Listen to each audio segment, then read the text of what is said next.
नमस्कार दोस्तों, मैं सतपाल वर्मा HSS अपने YouTube चैनल SP टॉक्स में आपका स्वागत करता हूं। दोस्तों, काफ़ी दिनों से मेरे व्यूअर्स मुझे कमेंट करके कह रहे थे कि मैं आपको मेडिकल रिम्बर्समेंट बिल की अमाउंट कैसे वर्कआउट की जाती है, इस पर मैं आपको वीडियो दूं। तो इसी विषय को लेकर के मैं आज का वीडियो आपको पेश कर रहा हूं। उम्मीद करता हूं कि आप इसको अच्छे ध्यानपूर्वक देखेंगे, बिना स्किप करे देखेंगे। दोस्तों, बिना स्किप करे देखोगे तभी बात बनेगी, तभी आप लोगों की समझ में आएगा। मेरा भरसक प्रयास रहता है कि मैं आपको संपूर्ण ज्ञान जो एज पर रूल्स हैं वो अपने वीडियो में दूं। चलिए देखिए, मैं आपको वर्कआउट करना बताता हूं कि मेडिकल रिम्बर्समेंट बिल जब एम्प्लॉय सबमिट करता है, कैसे उसको सबमिट करना चाहिए, किस कागज़ पर सबमिट करना चाहिए, क्या उसका प्रोसीजर है, क्या क्या उसकी रिक्वायरमेंट हैं, और उसमें जो है आप जब वर्कआउट करेंगे तो उसको कैसे करेंगे। चलिए देखिए अपनी स्क्रीन पर। दोस्तों, आप अपनी स्क्रीन पर मेडिकल पॉलिसी जो हरियाणा सरकार के द्वारा 2005 को जारी की गई थी वो मैं आपको दिखा रहा हूँ। इस पॉलिसी में बताया गया कि 6/5/2005 के बाद जो मेडिकल रिम्बर्समेंट होंगे, जो ट्रीटमेंट कर्मचारी या पेंशनर लेगा, वो कैसे उसका रेगुलेट होगा। दोस्तों, ये पॉलिसी एम्प्लॉय पर भी लागू होती है और पेंशनर पे भी लागू होती है। जो हरियाणा सरकार के पेंशनर हैं उन पर भी लागू होती है। इसमें गवर्नमेंट हॉस्पिटल के बारे में बताया कि वो सारे हॉस्पिटल सरकार के कर्मचारी या पेंशनर वहाँ से ट्रीटमेंट ले सकता है। कौन से? जो कि स्टेट ऑफ हरियाणा के हैं, यूटी चंडीगढ़ के हैं, पीजीआई चंडीगढ़, यूटी चंडीगढ़ में कौन सा? PGI Chandigarh, general hospital sector 16, medical college sector 32 और डिस्पेंसरी जितनी भी हैं, और एम्स दिल्ली का। इसके अलावा जितने भी government hospital located outside Haryana है, चाहे वो किसी भी स्टेट के हैं, सेंटर के हैं, वहाँ से ट्रीटमेंट लेने के लिए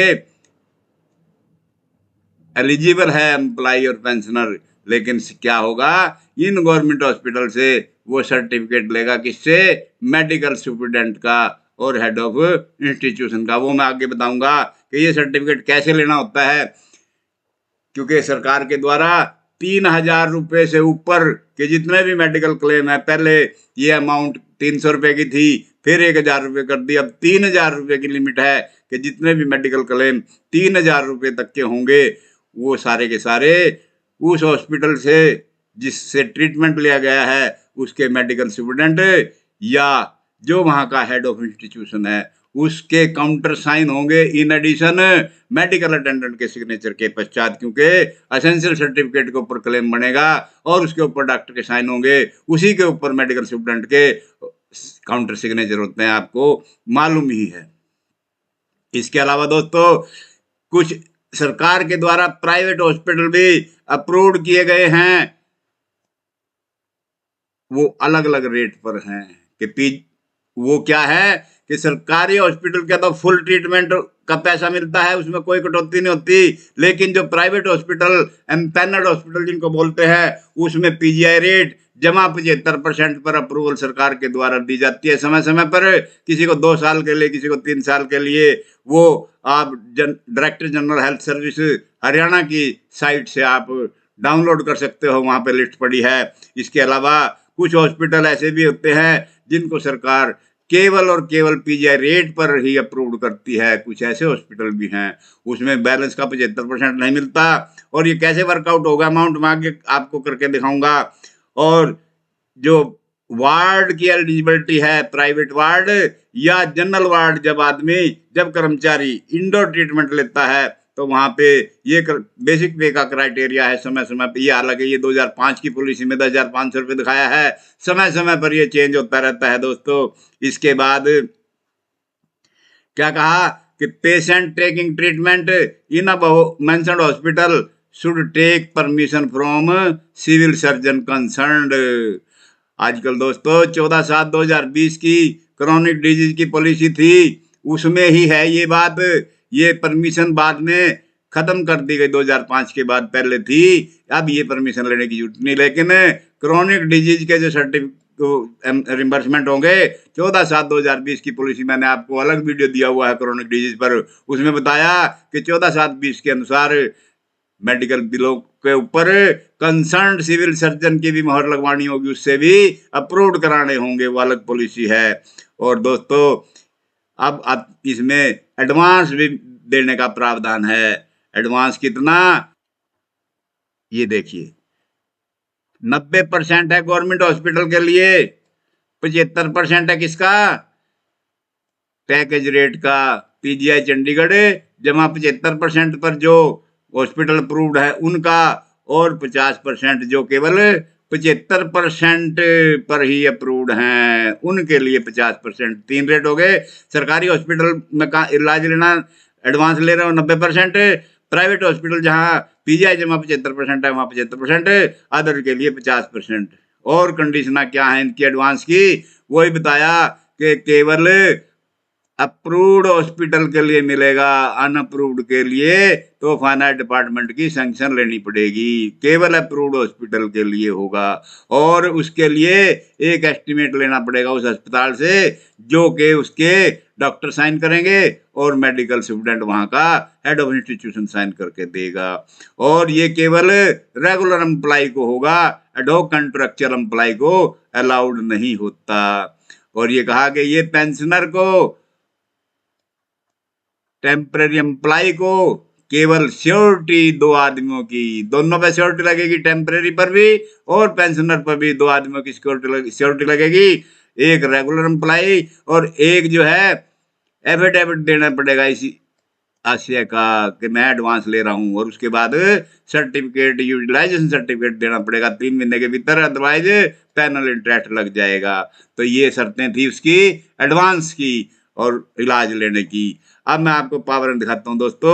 ये है पावरें मेडिकल रिम्बर्समेंट की। वर्तमान में ये पावरें 19/9/2016 को जारी हुई थी, उसके बाद नहीं। और ये एचओडी की पावर है 3 लाख रुपए तक, और हेड ऑफ ऑफिस की पावर है 3 लाख तक, हेड ऑफ डिपार्टमेंट की एचओडी की पावर है 7 लाख तक, और उसके पश्चात एडमिनिस्ट्रेटिव डिपार्टमेंट अर्थात सेक्रेटरी डिपार्टमेंट का फुल पावर है, उसकी कोई लिमिट नहीं है। इसी तरह मेडिकल एडवांस के लिए, हेड ऑफ ऑफिस के लिए 3 लाख, एचओडी के लिए 7 लाख, लेकिन ये लिमिट वही है 90%, 75%, 50%, और एडमिनिस्ट्रेटिव सेक्रेटरी के लिए कोई लिमिट नहीं है। इस लिमिट में वो सैंक्शन कर सकते हैं। दोस्तों अब मेडिकल क्लेम कैसे होता है, जब ट्रीटमेंट लेता आदमी, चाहे इंडोर ले या आउटडोर ले, जैसा भी है, जो भी उसको एलिजिबिलिटी है रिम्बर्समेंट की, जब वो क्लेम करेगा तो ये एसेंशियल सर्टिफिकेट है सरकार के द्वारा प्रेस्क्राइब्ड, इस पर फॉर्म भर के देगा। ये फॉर्म भरेगा, इसमें क्लेमेंट का नाम है, डेजिग्नेशन है, डिपार्टमेंट है, बेसिक पे है, पीरियड ट्रीटमेंट है, इंडोर है या आउटडोर है, उसका टिकट नंबर जो भी है, और यहाँ ये जो चीज है ये डॉक्टर साइन करेगा। इसको भर के तो एम्प्लॉय देगा, लेकिन नीचे यहाँ पे डॉक्टर साइन कर देगा, एक यहाँ पे और एक यहाँ पे। ये भरा कैसे जाएगा ये आपको पता है। यहाँ पे सीरियल नंबर हो गया, नेम है, क्वांटिटी, मेडिसिन की जो ट्रीटमेंट लिया है वो यहाँ जाएगा, आउटडोर इंडोर टिकट नंबर, आपका कार्ड नंबर ये है, किस तारीख को डॉक्टर ने प्रेस्क्राइब की थी, और यहाँ पे है प्रेस्क्रिप्शन किस तारीख को प्रेस्क्रिप की थी, और यहाँ पे परचेज किस तारीख को परचेज हुई है, और इसकी अमाउंट कितनी है। ये जितने भी हैं सारी की सारी 1 2 3 4 5 6 7 8 जो भी आपकी पर्चियां हैं दवाइयों की ऐड कर देंगे, और यहाँ पे अमाउंट, टोटल अमाउंट आ जाएगा, इसको डॉक्टर साइन कर देगा। यहाँ पे सर्टिफिकेट भी है कि ये जो दवाइयाँ सारी इस बीमारी के लिए थी, इसमें कोई सप्लीमेंट या विटामिन नहीं शामिल है। और ये सेकंड पेज है, ये एम्प्लॉय की तरफ से होगा, यहाँ एम्प्लॉय के साइन होते हैं दोस्तों। जो क्लेमेंट है, एम्प्लॉय का मतलब क्लेमेंट चाहे उसके डिपेंडेंट का है, क्लेमेंट अलग होता है और पेशेंट का नाम अलग होता है, दोनों नाम यहाँ बाहर ऊपर आगे देखिए, नेम ऑफ क्लेमेंट आ गया, और ये यहाँ पे आगे किसका ट्रीटमेंट हो रहा है, ये इसका डिपार्टमेंट का नाम वगैरह डॉक्टर की तरफ से भरा जाएगा, यहाँ बीमारी का नाम आ जाएगा।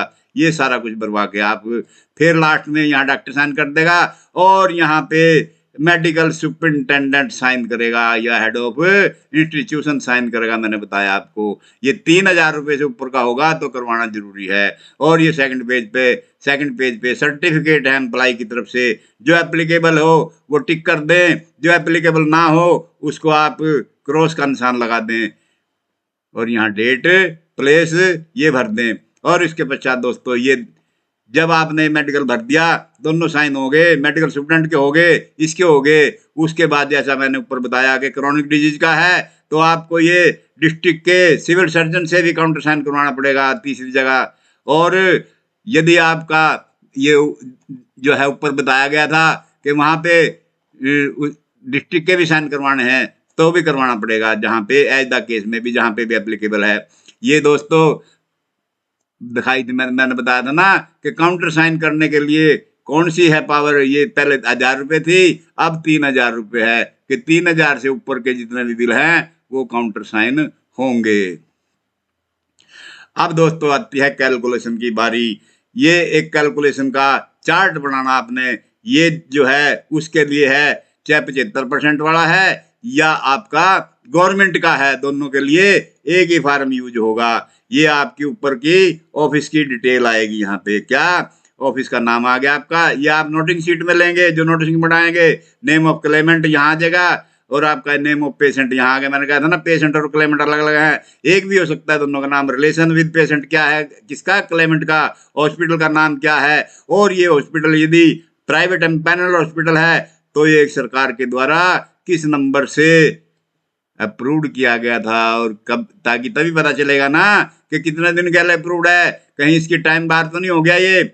और ये आ गया यहाँ पे पीरियड ऑफ ट्रीटमेंट, इंडोर है या आउटडोर है या क्रोनिक है, जो भी है वो पीरियड यहाँ आ जाएगा। ये आपकी बेसिक डिटेल आ गई। अब आइए आपकी ये अमाउंट कैसे वर्कआउट की जाती है, यहाँ पे इस परफार्मे में है। ये परफार्मा आप बना लीजिए, ये 7 कॉलम में परफार्मा है आपका।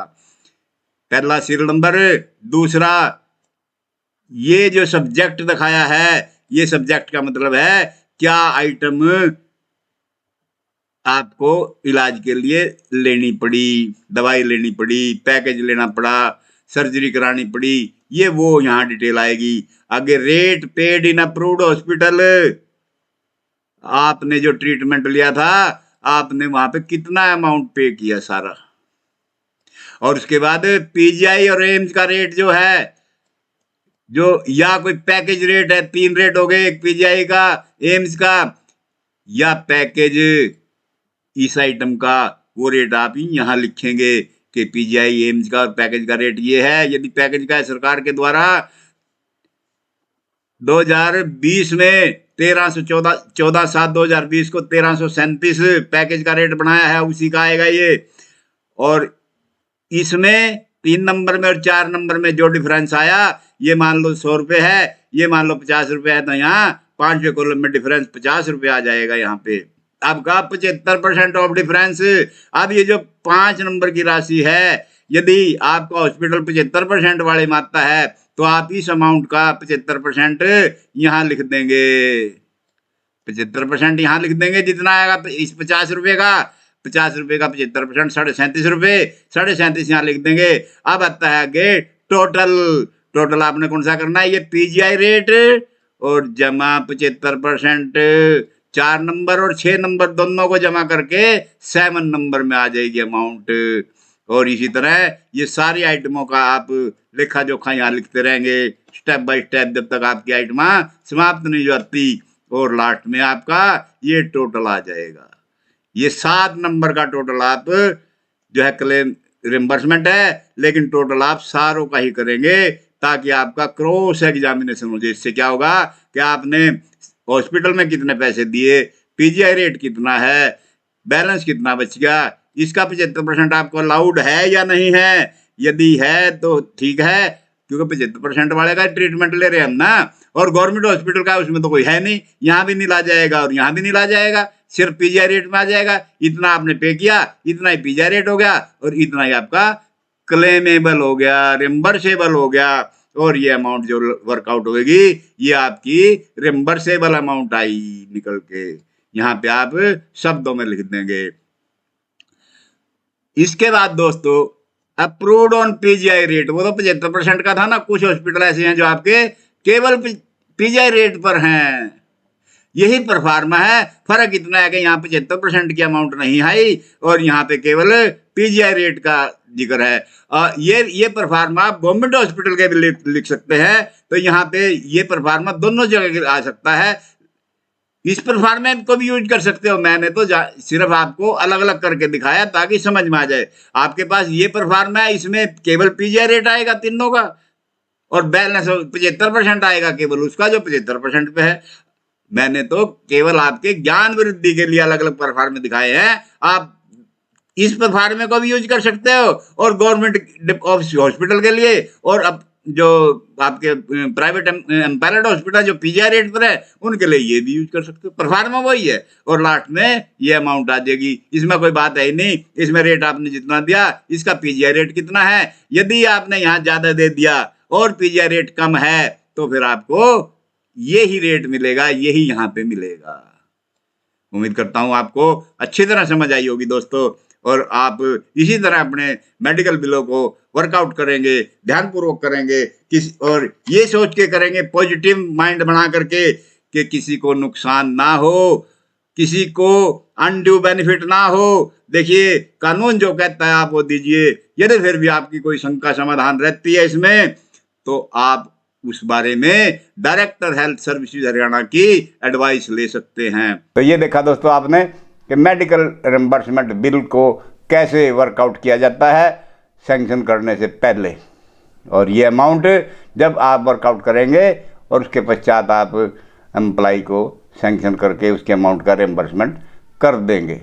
अगले वीडियो में दोस्तों इसका पार्ट 2 बताऊंगा। उसमें यदि किसी एम्प्लाई के द्वारा इंश्योरेंस, हेल्थ इंश्योरेंस लिया हुआ है और वो हेल्थ इंश्योरेंस से अपने ट्रीटमेंट का क्लेम ले लेता है और फिर कुछ अमाउंट बच जाती है हेल्थ इंश्योरेंस का क्लेम लेने के पश्चात, उसका भी क्या रिम्बर्समेंट हो सकता है, और यदि हो सकता है तो वो कैसे वर्कआउट किया जाता है, अगले वीडियो में मैं आपको इस बारे में बताऊंगा।